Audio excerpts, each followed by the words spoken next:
Hey, everybody. How y'all doing today?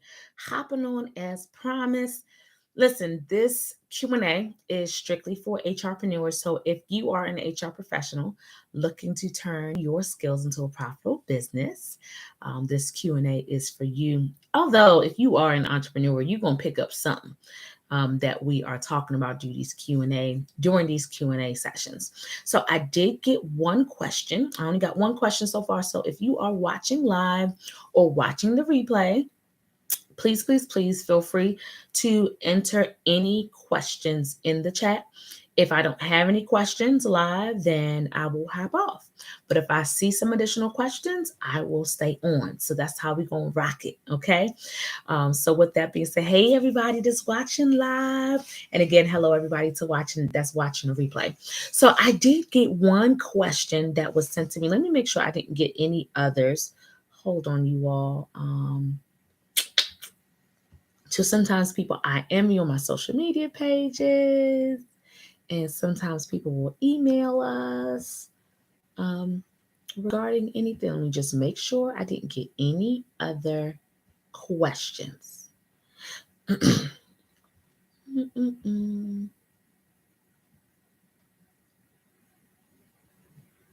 No other questions just yet.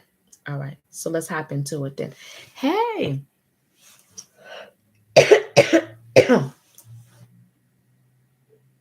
Who's that?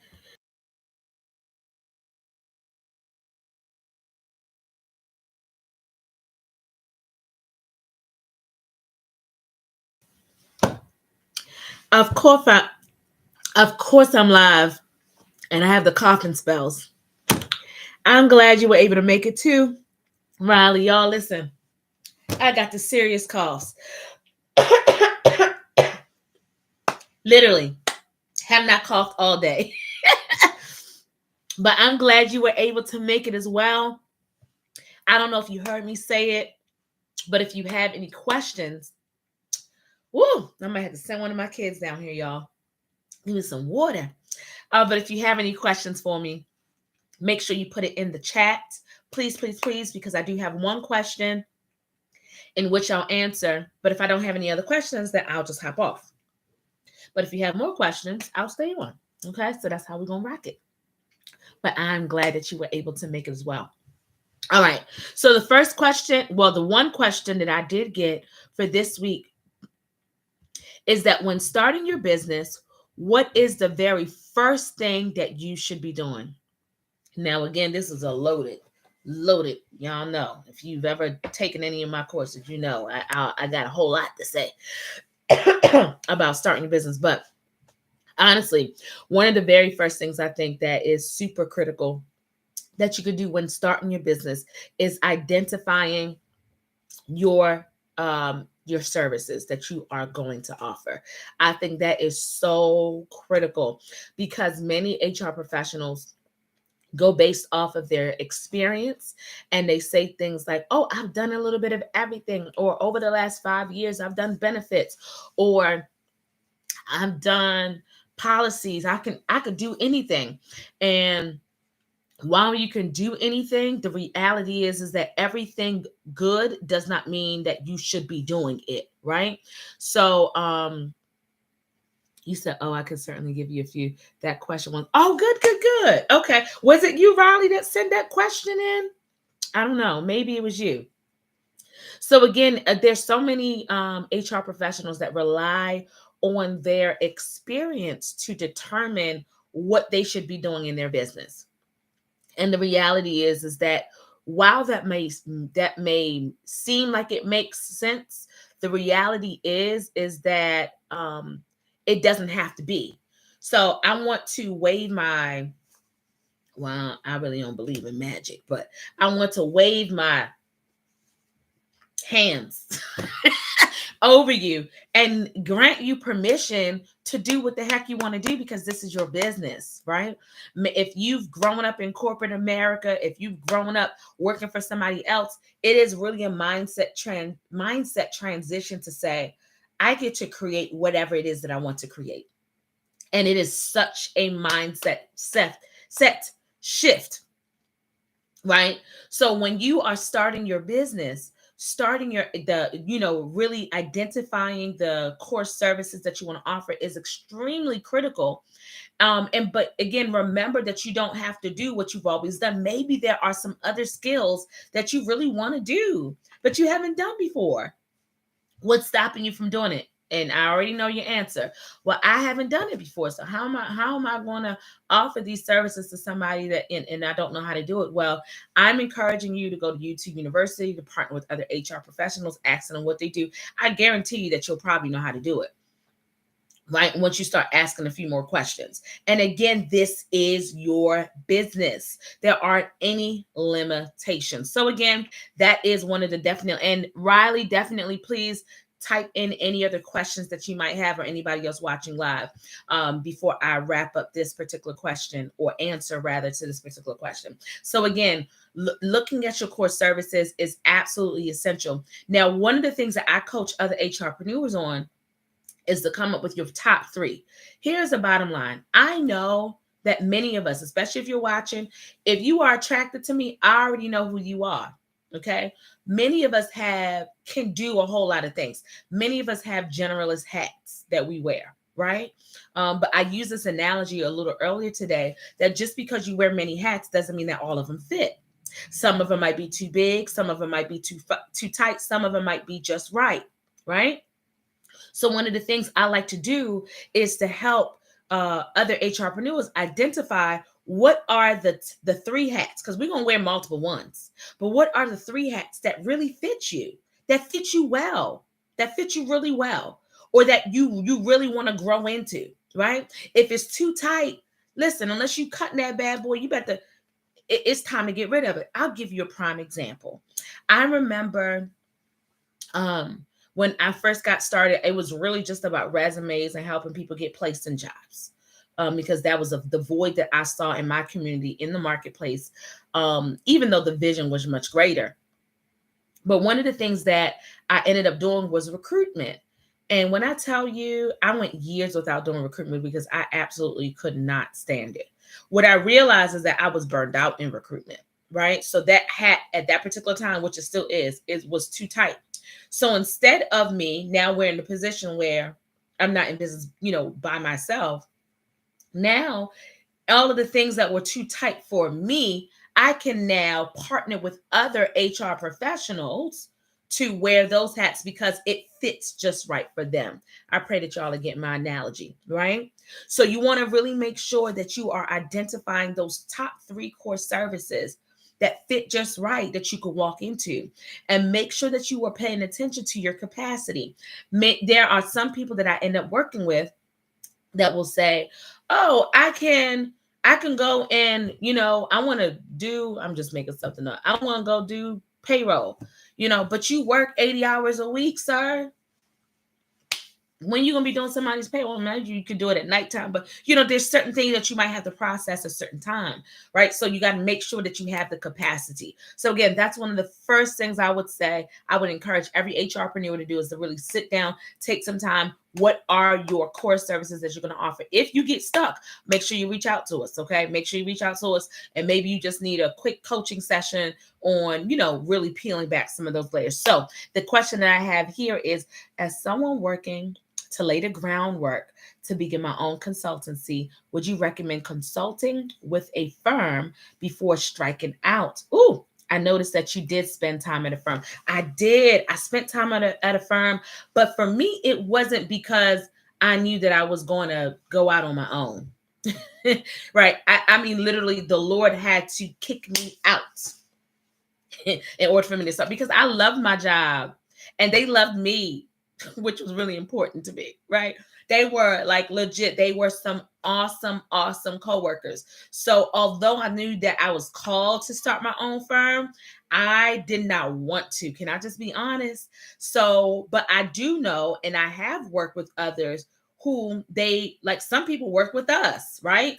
They're like, hey, I'm trying to figure out what it means and how it works. Can I get some experience working with you? And I'm of the belief there is enough out here for everybody. So I don't get afraid of people stealing stuff from me. I I don't get afraid of none of that. That's going to be you and how you sleep. Right. So, but I do, if in there, and I would say, Riley, that it depends on your current mindset as well as what you were trying to achieve. If you know that you were called to step out on your own, right? And you know that you could use some accountability, aka a boss, then maybe working for another consultancy might be a great option. Either that or you hire a coach to keep your tail accountable, right? So it just really depends. It really depends. I have known plenty though of HRpreneurs that they didn't work for a consultancy first or a firm first. They might have done some HR work within a department. I've worked with plenty of people, for example, that have worked in the government settings. So they didn't really necessarily work for a firm, but they still leaped out and started their own, right? So again, it just depends on who you are as a person right now, but also keep in mind that who you are today doesn't mean that you have to be the same person, right? Like, like your desires and wants, all of that stuff evolve. But if you are looking for accountability and you're looking to learn, and you know that or you might need like a steady paycheck, I totally would say for sure, maybe starting, working with another firm and maybe partnering with, somebody else who has one, maybe even doing some part-time contracts here and there. We've done that so many times just to kind of get people's feet wet. And literally, like even now I work with somebody, sometimes I'll have meetings and I'll bring her in. And I'll say, hey, this is what happened. I had to negotiate this contract. I had to, so kind of like a informal mentorship type of thing, right? So she's working with us on a particular HR project, literally right now in St. Louis. And again, I'll bring her in to do some specific things. So hopefully that answered your question. Yep. And I see the other question. I was going to ask about gauging capacity. Whew, being overextended, missing deliverables, deadlines is not where you want to be. Listen, okay? And let me just tell you, with every layer of growth, this daggone thing will pop up again. So just when you feel like you've perfected capacity, you've perfected something, there's going to be another layer of growth where you have to tackle the same thing of capacity. Like, do I have the capacity to handle this? Is this where I'm supposed to be? Because I have seen even myself evolve, like literally over the last 10 years, I have evolved from somebody who had an idea to not knowing what the heck to do, to knowing a little bit of what I want to do, still working, by the way, and then going into a position where it's like, all right, I know what I want to do, but I don't want to do it all. So every one of those layers just came with a whole nother introspective moment about capacity. So what I will say is that you definitely don't want to overpromise and underdeliver, especially with your clients, especially in missing deliverables and deadlines. But I have definitely done it, especially in the growing stages, which we are in another one right now. So what now, because I have that experience, I now know that because of where we're going to next, there's another level of growth. I now know to hire sooner than I did before. Because when I started recognizing that I was being overextended, I had to sit down and think, oh my gosh, I think I need to hire. But I was so afraid to hire somebody. I didn't know that I could afford them. But I'm telling you, it got to the point where I couldn't afford not to. I needed to. And let me just give y'all a quick testimony. I'm telling you, I hired somebody as an employee and we literally doubled in income because it relieved me from so many of the things that was extending my capacity. Right. So definitely, if you feel like you are overextended, if you feel like you're missing deadlines, all of those things, it might be time for you to sit down and figure out if it's time for you to hire, partner with somebody else, or if it's time for you just to have a real conversation with yourself and your clients to say, hey, I'm not going to be able to service you. I'll give you another example. We're actually looking for somebody to partner with right now to support with resume writing and recruiting, right? Because I'm telling you, we are at our max. Like, to God be the glory. We've been getting a lot of different, people, whatever. But we don't want to overpromise and underdeliver. So we literally just had to tell two people, hey, we literally are completely booked for March and completely booked for April in terms of career coaching, because we have a career solution side of the house. But I'm just a big fan. I do not want to overpromise and underdeliver. And especially that tends to happen, especially when you are moving from your point A to point B, when you are growing to the next level. So I would have that honest conversation with yourself to figure out if it's something that you need to let go or if it's someone that you might need to hire. Let me see another question. Yeah, listen, you got to do whatever is best for you. I always say this to people: the best time to figure out what you're doing next is when you already have a job. Now, some people might disagree because they're like, "Oh, if I don't have a job, I'm all in." But one of the best, especially if you are in a position that you hate. I'm not saying that that's your case, but I would recommend that you use this time well to build your exit strategy really well. Make sure you contact some other people that are already out there doing the thing, so that way they can provide you with some hindsight things, right? That you can begin to implement, so that way your exit strategy is completely tight. Now, there's always going to be something that you might miss, but you want to at least make sure that the big items don't get lost.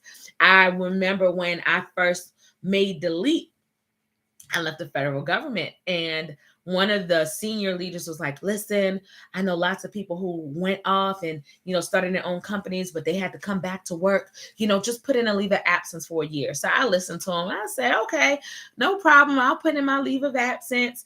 And I did that, but I still ended up not going back because I knew that I was called. So I was building my exit strategy, but I mean, knowing that I had a job and knowing that I had an option to go back versus being in the trenches of what I knew that I was called to do, the writing on the wall was so clear. And when you are called to business, though many of you that might be watching live or in the replay, when you are called to business, you wake up thinking about it. You sleep thinking about it. I mean, you got to tell your best friends not to get jealous. You got to tell your spouses not to get jealous. You got to tell your kids not to get jealous, because it's like, you just know without a shadow of a doubt that there is it's calling you, that this is something that you're supposed to do. You even start to feel guilty because you haven't worked on your business. If you are called to it, I am strongly encouraging you to do what you have to do, especially if you're not feeling led to jump ship right away. There are many entrepreneurs. Oh my gosh, I would say over 80% of the entrepreneurs I work with currently still have a job. I was shocked, actually. I actually just started looking at the data last year, and I was like, oh my gosh, I didn't think so many. And mind you, since then, some people have left their job. But I mean, one of the best times to really plan for your exit strategy is while you have a job. But again, you have to know who you are as a person. If you need accountability and you know that you've been trying to do something on your own for the last 2 years, but you haven't moved the needle, is nothing wrong with you. But I am encouraging you that you need some accountability. You need some accountability. And if you still are not further along while you have a job, that means it's time for you to hire a coach. That means it's time for you to enroll in something, right? But if you are self-starter, you're like, Hannah, I'm just watching your videos, and I got what I need. Listen, go ahead and do it. But if you know that you are the person who you go through your journal article, your journal pages, and that same thing has been sitting there for the last 3 years. I'm talking to myself, by the way. That the same thing has been sitting there for the last 3 years. It's time for you to get some help. It's time for you to get some help. Okay. So, I see another question here. Some of the biggest roadblocks and challenges that you've seen. Oh my gosh. Knowing how to budget and financial stuff is probably one of the largest roadblocks that I've seen on the consulting side of the house. I am living by, I am a lender, not a borrower. I get it that not everybody can do that. And trust me, if I may have to share that with you all, how I've kind of managed financially, right? I remember just having a few clients to then replacing my income, to then making my first 6 figures, to making my first 100K than to, doing that multiple, doing multiples of that. Right. And I never would have even imagined, because my intention of starting a business was never about money. I know that sounds real weird, but for real, even me talking to the HRpreneurs, it was never about developing a program. It was really an obedience thing, because I'm a teacher at heart. So one of the biggest roadblocks I would say that I've seen from others, and including myself, is moving from the employee mindset to the company leader mindset, in that you have to manage your budget in an entirely different way. You have to forecast a whole lot more than you do in your personal life, especially when it is time to hire. But definitely I would tie both of those things in, having an employee mindset versus, entrepreneur versus company leader mindset, and as well as managing the budget. In fact, like, I had to do a whole module on just budgets alone, because I know that many of us were really struggling with that, like knowing what to price, what to charge, what's the profit margin, how many hours is it really taking me to do that, so on and so forth. So hopefully that helps. Always two steps ahead of your current role. Absolutely. You said that resume writer from, oh, you looking for more work? Yes, please email me. If you could email us at hello@kingdomhr.biz, that would be absolutely wonderful. So we can definitely schedule a chat for sure. That is awesome. You said you figured I would say that. I built great relationships with controllers to understand. Yes. I mean, that's a key thing. And, I want to encourage those of us that are watching and participating live is, you don't be afraid of not generating revenue.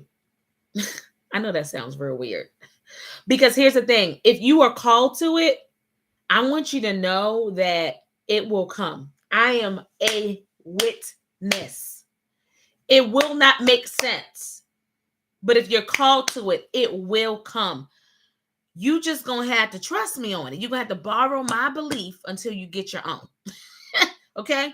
You just have to believe me. It will come. Do not be afraid. Don't let, if your decision is based off of fear, if your decisions are motivated by fear, then you are in trouble, because you will always be trying to figure out, well, what can I do next to make sure I don't fall? What can I? No, embrace the process and know, this is one of my affirmations to myself. I do hard things well, right?